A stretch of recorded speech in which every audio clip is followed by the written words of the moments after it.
Olá, meus queridos alunos, muito bom dia, ou muito boa tarde, ou muito boa noite. Espero que todos estejam muito bem. Queridos, nós vamos fazer agora a terceira aula do quarto módulo, né? Essa é a última aula deste módulo, ok? E é a continuação sobre as aulas que temos falado de principais seitas e heresias. E hoje vamos falar um pouco sobre maçonaria e sobre nova era. Bem, há escritores que afirmam, né, falando sobre maçonaria primeiramente, há escritores que afirmam que ser o Templo de Salomão o berço da maçonaria. Segundo a maioria dos historiadores, a maçonaria moderna ela descende dos antigos construtores de igrejas e catedrais, sob a influência da igreja da Idade Média.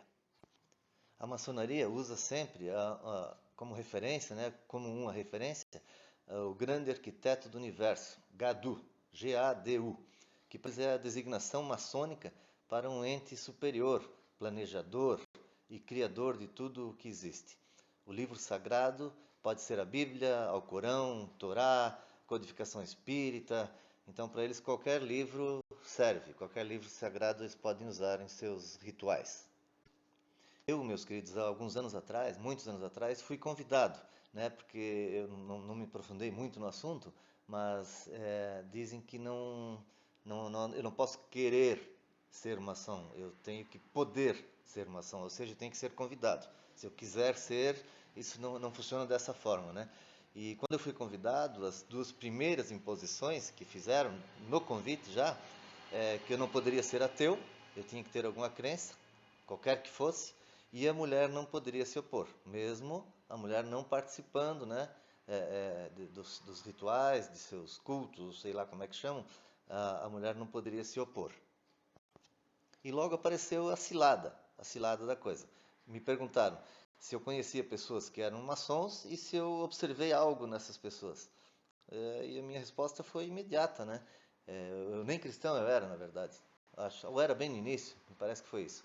Faz tanto tempo já. E eu falei, o que eu observo, eu disse, é que os maçons, essas pessoas maçons que eu conheço, estão todas elas muito bem de vida. Não tem nenhum deles que esteja passando dificuldades. Aí foi onde eles disseram, então, é isso aí mesmo.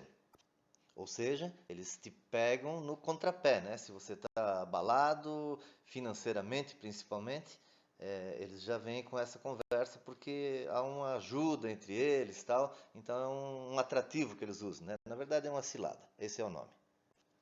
Bom, apesar da maçonaria estar presente no Brasil desde a Inconfidência Mineira, no final do século XVIII, a primeira loja maçônica brasileira surgiu filiada ao Grande Oriente da França, sendo instalada em 1801, no contexto da Conjuração Baiana.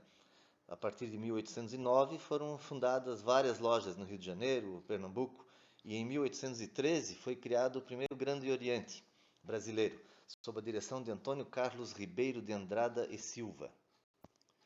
Para vocês entenderem, amados, a definição de maçonaria é a seguinte: a maçonaria é uma forma reduzida de franco-maçonaria, que é uma sociedade discreta e que interessa exclusivamente aqueles que dela participam, de caráter universal, cujos membros cultivam o aclassismo. E o que é o aclassismo? Que não discrimina qualquer classe social, raça, cor, etc. Ou seja, a maçonaria é contra a discriminação de classes, né? Então, além de eles cultivarem o aclassismo, eles cultivam a humanidade, os princípios da liberdade, democracia, igualdade, fraternidade, aperfeiçoamento intelectual, etc. Então, essa definição aponta para as atividades feitas em secreto, sob um regime de acepção de pessoas, sendo, portanto, a frase em destaque uma hipocrisia. Ou seja, eles dizem que não tem aclassismo, mas eles têm o aclassismo já desde o primeiro convite, quando você vai entrar, quando eles te convidam para participar dessa sociedade. Na verdade, uma sociedade secreta, ritualística e pagã.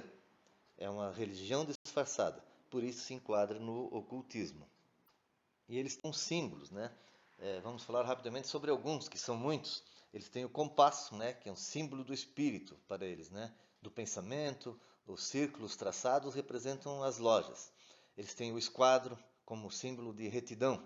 Emite a ideia de precisão de caráter, simboliza a moralidade. Eles têm colunas, né, tipo colunas romanas, colunas, que representam para eles os códigos, são os símbolos dos limites do mundo criado, da vida, da morte, do elemento masculino e do elemento feminino, do ativo, do passivo.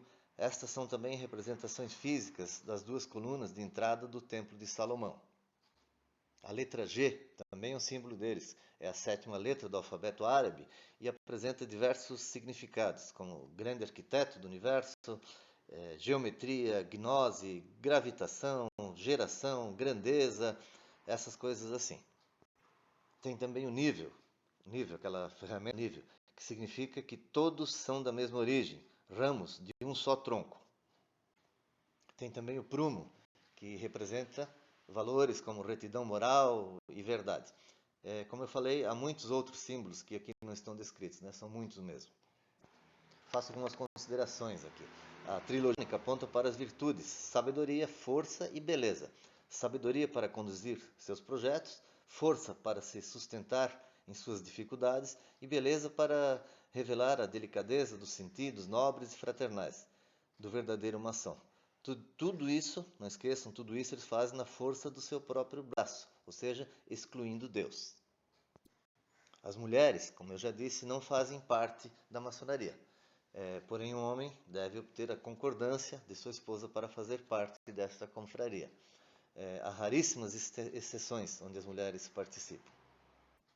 A Ordem de Molay é uma organização não templária fundada nos Estados Unidos para jovens do sexo masculino, entre 12 e 21 anos, patrocinada e mantida pela maçonaria. Como eu também já falei, né, a iniciação maçônica, né, não é o maçom, não é maçom que quer ser, e sim quem pode ser. Não é maçom quem quer ser, mas quem pode ser, ou seja, tem que haver um convite. Não existe apenas o rito de iniciação. Há muitos outros e eles diferem de loja para loja, sabe? Eles chamam de loja o templo, enfim, onde eles fazem as suas reuniões. Chamam de loja. Mas os ritos, né, os rituais são diferem de loja para loja. Eles acreditam que podem se aperfeiçoar, né, eles podem aperfeiçoar-se a si mesmos e acreditam que nem todos podem pertencer à confraria. Por isso eles submetem o interessado, digamos assim, o convidado, a um questionamento e ao ritual de iniciação, aquele que deseja ingressar chamando de profano. Esse profano é conduzido a um lugar desconhecido, com os olhos vendados, e chegando lá tira todos os objetos de metal, joias e dinheiro para entrar na câmara de reflexão. Alguns têm suas roupas rasgadas, ficam descalços, sofrem humilhação, intimidação e até mesmo de morte se vierem a revelar os segredos e mistérios da maçonaria. Na parede da câmara de reflexão há escrito a seguinte frase: se perseveras, serás purificado pelos elementos, sairás do abismo das trevas e verás a luz. Na câmara de reflexão, o tal do profano escreve seu testamento espiritual. Em seguida, ele é conduzido à assembleia, ainda de olhos vendados, onde é interrogado e prega juramento de fidelidade à loja maçônica. Alguns relatos mencionam que o profano é obrigado a beber alguns tipos de bebidas e passar por um certo batismo para ter o coração purificado. A maçonaria prega salvação por obras e nós, cristãos, sabemos que isso não é verdade. Porque na Bíblia está escrito, né? Em Efésios, capítulo 2, 8 a 9, está escrito assim: porque pela graça sois salvos mediante a fé, e isto não vem de vós, é dom de Deus, obras, para que ninguém se glorie. Aí vem a pergunta: o crente pode ser maçom? Obviamente que não, pois a maçonaria é uma instituição pagã com muitos deuses. Aquele que o maçom escolher, né? Como eu falei lá no início, né? Tu tem que ter alguma crença, não importa qual. Até satanista, se você se declarar, serve para eles, né? Então não é, portanto, uma religião centralizada em Jesus. Êxodo 23 diz: não terás outros deuses diante de mim. Uma coisa interessante, meus amados, 95% dos maçons não sabem da verdade sobre a maçonaria. Né? Por quê? Porque não é divulgado. São cegos sendo conduzidos por outros cegos espirituais, digamos assim. Nem mesmo sabem do que acontece na própria loja que eles frequentam. Só os mais avançados, né? Eles têm uma hierarquia, né, por grau, então dizem que só do 30º grau para cima é que esses são os mais avançados que sabem dos detalhes, das verdades que lá ocorrem. Para encerrar sobre a maçonaria, eu vou ler um versículo que está em Efésios, capítulo 5, versículos 11 a 13, que diz assim: Não participem das coisas sem valor que os outros fazem, coisas que pertencem à escuridão. Pelo contrário, tragam todas estas coisas para a luz, pois é vergonhoso até falar sobre o que essas pessoas fazem em segredo. E quando qualquer coisa é trazida para a luz, então a sua verdadeira natureza é revelada. Bem, já vou dando sequência e falar um pouco sobre Nova Era. A Nova Era é o cumprimento de um sinal bíblico para os últimos dias. As ideias e os objetivos da Nova Era recolhem elementos das religiões orientais, espiritismo, terapias alternativas, psicologia transpessoal, ecologia profunda, astrologia e outras correntes. Mistura isso tudo e comercializa de mil formas, proclamando o início de uma nova era para a humanidade. Ou seja, a nova era mistura ideias extraídas do judaísmo, cristianismo, ocultismo, da crença em cartas de tarô, bruxarias, duendes, fadas, etc. Eles fazem uma mistura, né? Tipo, eu sou eclético, eu misturo tudo, creio em todas as religiões e dali eu pego a melhor parte de cada uma. Não funciona dessa forma, amados.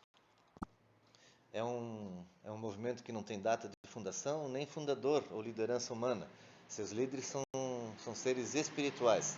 Lá no primeiro milênio começou um movimento de união de crenças religiosas e pensamentos filosóficos.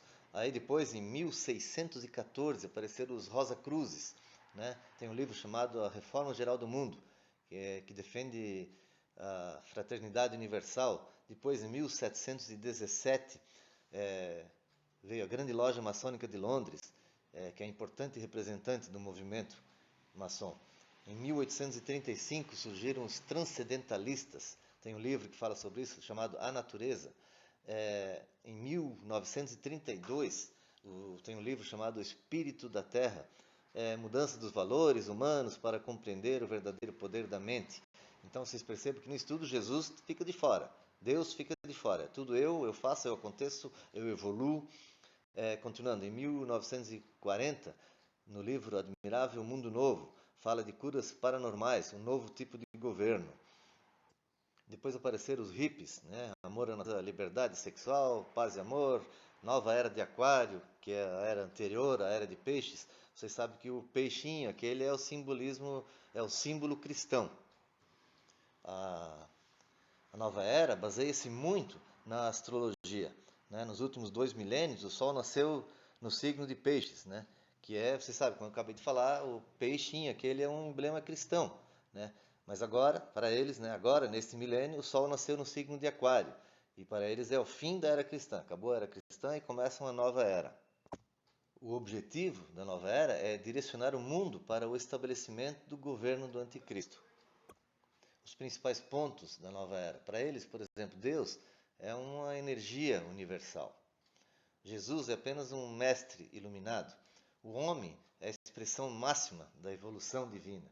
E Lúcifer, né, Satanás, o capeta, não é um ser maligno. Pelo contrário, seu próprio nome já declara que ele é um emanador da luz. Falo de alguns grupos que apoiam a nova era. Né? Por isso nós temos que estar atentos, amados. Quem é que a gente segue, quem é que a gente ouve. O Partido Verde, por exemplo, é um poder político que enfatiza questões como a ecologia, feminismo e o desarmamento.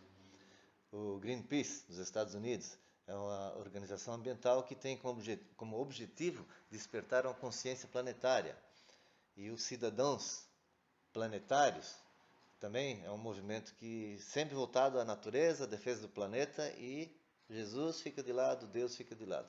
Para eles, a meditação leva ao equilíbrio espiritual, com mérito próprio, não de Deus ou de Jesus, mérito próprio. E temos também, amados, alguns líderes desse movimento Nova Era, como Shirley MacLaine, aquela atriz, né? Ela é considerada a musa da Nova Era. Paulo Coelho, o escritor, Lauro Trevisan, que é um padre, e Lair Ribeiro, que é um médico. Amados, no segundo livro de Timóteo, 3, 1, 5, está escrito assim: Sabe, porém, isso, nos últimos dias sobrevirão tempos difíceis, pois os homens serão egoístas, avarentos, jactanciosos, arrogantes, blasfemadores, desobedientes aos pais, ingratos, irreverentes, desafeiçoados, implacáveis, caluniadores, sem domínio de si, cruéis, inimigos do bem, traidores, atrevidos, mais amigos dos prazeres do que amigos de Deus, tendo forma de piedade, negando-lhe, entretanto, o poder. Foge também destes. Olha o que a Bíblia fala, queridos. Foge também destes. Fiquemos de olho, queridos, nesse tipo de pessoa que se aproxima da gente. Nós temos que nos afastar desse tipo de gente. No livro de Romanos, capítulo 1, versículo 26 e 27, fala assim: por causa disto os entregou Deus às paixões infames, porque até as mulheres mudaram o modo natural de suas relações íntimas por outro, contrário à natureza. Vou ler aqui, queridos, rapidamente, algumas mentiras que a nova era apregoa, né? Primeira mentira: o homem pode se tornar Deus. Outra mentira: o Espírito Santo é uma força. Outra mentira: Deus é impessoal. Outra mentira: tudo está em evolução, incluindo a alma. Continuando: o karma e a reencarnação são leis básicas da vida. Outra mentira: tudo está conectado. Outra mentira: Jesus tinha a consciência de um Cristo, ou seja, significa que para eles Jesus não era o Cristo, né? Cristo é o quê? Significa ungido, Messias. E para eles isso não, ele era um ungido, não era o ungido, o Messias. Todas as religiões são válidas. Não é assim, sabemos disso. A outra mentira: a era de Aquário marca a aurora de uma consciência mais elevada na Terra. Tudo coisa transcendental, sempre relacionado a esse tipo de coisa. Outra mentira: o conceito de mal está fora de moda. A Bíblia foi apenas um livro sagrado de algumas tribos do deserto, ou seja, não é o nosso manual, não é o que nos rege, o que nos orienta, segundo a palavra de Deus, não. É só um livro para algumas tribos lá do deserto. Outra mentira: o Deus do Velho Testamento é uma figura negativa e autoritária. Outra coisa que eles falam: é errado orar por pessoas sem o consentimento delas. Então, quer dizer que se eu tenho um parente que está em coma, eu não posso orar por ele. Um amigo, um conhecido, um irmão que está lá precisando de oração, eu não posso orar por ele, de casa que seja, ou lá do lado dele, porque tem que ter o consentimento dele. É isso aí, amados. Eu vou ler mais um versículo para encerrar sobre a nova era também. Está em Filipenses 2, 14, 16, que fala assim: fazei tudo sem murmurações, sem contendas, para que vos torneis irrepreensíveis, filhos de Deus, inculpáveis, no meio de uma geração pervertida e corrupta, na qual resplandeceis como luzeiros no mundo, preservando a palavra da vida, para que, no dia de Cristo, eu me glorie, não de que não corri em vão, não me glorie de que corri em vão, nem me esforcei inutilmente. Ok, amados? Eu oro ao Senhor para que todos estejam bem e que todos fiquem na graça e na paz do nosso Senhor Jesus Cristo. Beijo no coração de todos, amo cada um de vocês.